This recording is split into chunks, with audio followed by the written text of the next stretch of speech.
बस्ती सदर के बहुजन समाज पार्टी के प्रत्याशी डॉक्टर आलोक रंजन वर्मा से आज मुलाकात कर रही है। सर, आप अपना परिचय प्रदान करें। जी सर, मेरा नाम डॉक्टर आलोक रंजन वर्मा है।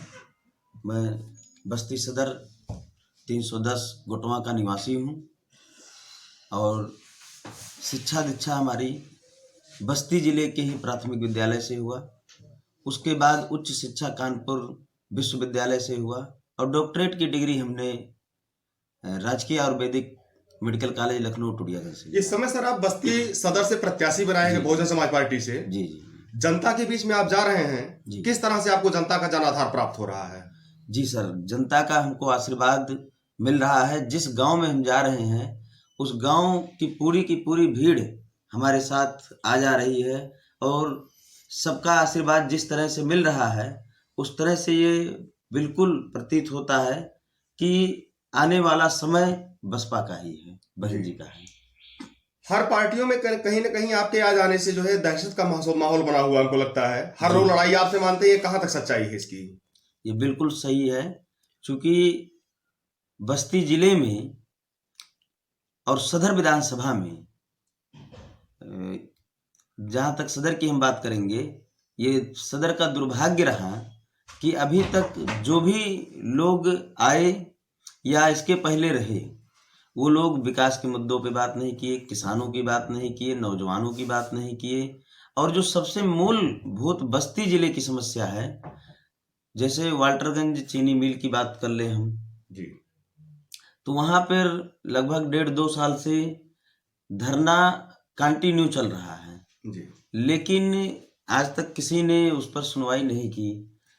10 साल से भुगतान नहीं हो पा रहा है किसानों का और कर्मचारी और किसान की स्थिति यह है कि वो अपने बच्चों की फीस नहीं जमा कर पा रहे हैं, अपना इलाज नहीं करा पा रहे हैं, अपने बेटियों की शादी नहीं कर पा रहे हैं, जिसके कारण आज बस्ती सदर के किसान आत्महत्या करने को तैयार है। हमने तो अपने आंखों से देखा है कि अभी 2 महीना पहले कितने किसान चीनी मिल के चिमनी पर जा करके आत्महत्या करने को तैयार थे। किसी तरह से उनको बहला फुसला करके सरकार ने रोका। बस्ती जनपद में अक्सर चुनाव जातीय समीकरण पर होता है। जी।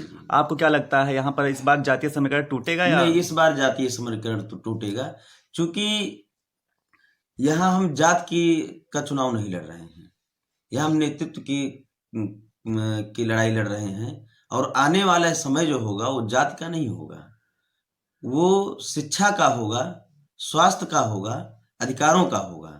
जाति तो कहीं आनी ही नहीं चाहिए। आपका मुख्य मुद्दा इस चुनाव में क्या है बस्ती जनपद के लिए? बस्ती जनपद के लिए जो हमारा पहली प्राथमिकता है वो शिक्षा है, स्वास्थ्य है और बस्ती जिले में ऐसे तमाम रोडें हैं जहाँ पे आज ओवरब्रिज की ज़रूरत है। अभी हम बात कर लें गणेशपुर रोड को जोड़ता हुआ जो नेशनल हाईवे है, वहाँ पर आए दिन एक्सीडेंट होते रहते हैं। वहाँ पर अगर ओवरब्रिज बन जाए जो कि पूरे जिले को वो रोड जोड़ती है जी। लेकिन अभी तक किसी का ना प्रस्ताव गया और न किसी का ध्यान गया। दूसरा, आप कभी भी पुरानी बस्ती में जाएं तो रेलवे स्टेशन के पास घंटों जाम लगता है। वहाँ हर व्यक्ति, व्यापारी से लेकर के और छोटे से छोटा आदमी अगर साइकिल से भी जा रहा है तो उसको घंटों वहाँ रुकना पड़ता है, जिसके कारण उसका समय और उसका काम बाधित होता है। लेकिन आज तक किसी का ना प्रस्ताव गया और ना वहाँ पर कोई काम हुआ। ऐसे 10 पुल हैं और बस्ती जिले में ना तो कोई टेक्निकल कॉलेज है अभी तक, ना कोई इंजीनियरिंग कॉलेज है और ना ही कोई विश्वविद्यालय है। तो हमारी पहली प्राथमिकता शिक्षा है, स्वास्थ्य है। अभी कोरोना जैसे महामारी में बस्ती जिले में एक भी वेंटिलेटर नहीं चल पाया। ये हमारा दुर्भाग्य है, हमारे लोगों का दुर्भाग्य है कि मेडिकल कॉलेज होते हुए, जिला अस्पताल होते हुए भी एक वेंटिलेटर नहीं चल पाया, जिसके कारण बहुत मौतें हुई। अगर सुविधा अच्छी होती तो शायद हमारे लोगों की जान। हमने जिस तरह से पहले भी काम किया है कि बस्ती जिले में कोई पैरा मेडिकल कॉलेज नहीं हुआ करता था, लेकिन 2015 में सबसे पहला Ayurvedic D pharma, homeopathic D pharma, allopathic D pharma लाने का काम किया। और जब हमारे युवा पढ़ेंगे तो रोजगार के बारे में उनको सोचना नहीं पड़ेगा। तो इसी तरह से अगर लोगों का आशीर्वाद मिला तो सबसे पहले यूनिवर्सिटी का प्रस्ताव हमारा होगा, जो कि अभी बस्ती जिले में नहीं है। और अगर यूनिवर्सिटी बनती है तो हमारे साथी, हमारे भाई पढ़ेंगे, आगे बढ़ेंगे। दूसरे तरह हम बात करें दूसरे तरफ, तो आज बस्ती जिले में स्टेडियम कहने को है। अभी कोई खेल हुआ भी था, लेकिन ना तो कहीं कोई खिलाड़ी था। हमारे देश में 14 गोल्ड मेडल आया, 40 मेडल आया, लेकिन हमको नहीं लगता कि बस्ती जिले में, जहाँ पर बड़े नेता आ रहे हैं, मुख्यमंत्री भी आए हमारे देश के, वो हमारे प्रदेश के गृह मंत्री भी आए, लेकिन कोई खिलाड़ी नहीं आया। बहन जी ने पहले प्रस्ताव में ही कहा है अपने कि अगर हमारी सरकार बनती है तो शिक्षक भर्ती जो रुकी पड़ी है जी उसको, प्लस हर गांव में जी जो वित्त विहीन कॉलेज है, बहन जी ने पहले प्रस्ताव में उसने कहा कि हमने वित्त विहीन कॉलेजों को हम मानदेय और एडेड करने का काम करेंगे। आज कोई भी एग्जाम, चाहे शिक्षक का हो या तमाम एग्जाम अभी हुए हैं, या तो पर्चा लीक हो जाता है, किसी तरह एग्जाम भी हो गया तो रिजल्ट नहीं आ पाता है, रिजल्ट भी आ गया तो वैकेंसी भरी नहीं जाती है, और भरी भी गई है तो अभी शिक्षक भर्ती में आप लोगों ने देखा कि गवर्नमेंट मान भी ली कि 10,000 भर्ती फर्जी हुई है, लेकिन उस पर कोई कार्रवाई नहीं। अच्छा, आप ये बताएं डॉक्टर साहब कि आप जो है हर पार्टियां कहीं न कहीं अपने जो है वरिष्ठ नेताओं को ला करके जो है जनसभाओं को करने जा रही हैं। जी जी आपके यहाँ से कौन सा ऐसा जो है चेहरा आ रहा है कि जो इस बस्ती सदर की जनता को मोटिवेट करेगा और आपके पक्ष में भारी मतदान करने की अपील करेगा? जी जी जी जी 24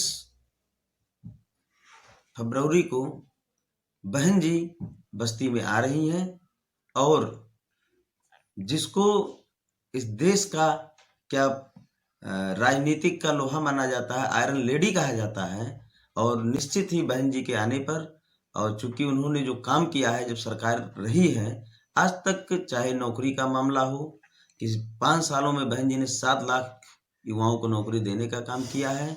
जहां पर लोग नौकरियों के बारे में सोचते नहीं थे, बैकलॉग के बारे में सोचते नहीं थे, वहां पर बहन जी ने बैकलॉग जैसे भर्तियां की, सफाई कर्मी के रूप में उन लोगों को नौकरियां दी कि जो कभी सोचते भी नहीं होंगे कि हमको गवर्नमेंट का जॉब मिलेगा। हो सकता है कोई घर छूट गया हो, लेकिन कोई मोहल्ला गांव नहीं छूटा होगा जहां पे बहन जी ने नौकरी नहीं दिया। जिस घर को नौकरी नहीं दिया, चाहे वो सफाई कर्मी के रूप में हो, चाहे कांस्टेबल भर्ती के रूप में हो, चाहे शिक्षक भर्ती के रूप में हो, या बैकलॉग के रूप में हो, आज तक कोई भी गवर्नमेंट इतनी नौकरियां नहीं दे पाया है जितना बहन जी ने दिया है। इस जनसभा को लेकर के आप अपने सदर की जनता से क्या अपील करना चाहते हैं? हम अपने जनता से अपील करते हैं कि बहन जी को आवें और सुने, और बहन जी के विकास को आगे ले जाने में बहन जी के हाथों को मजबूत करें।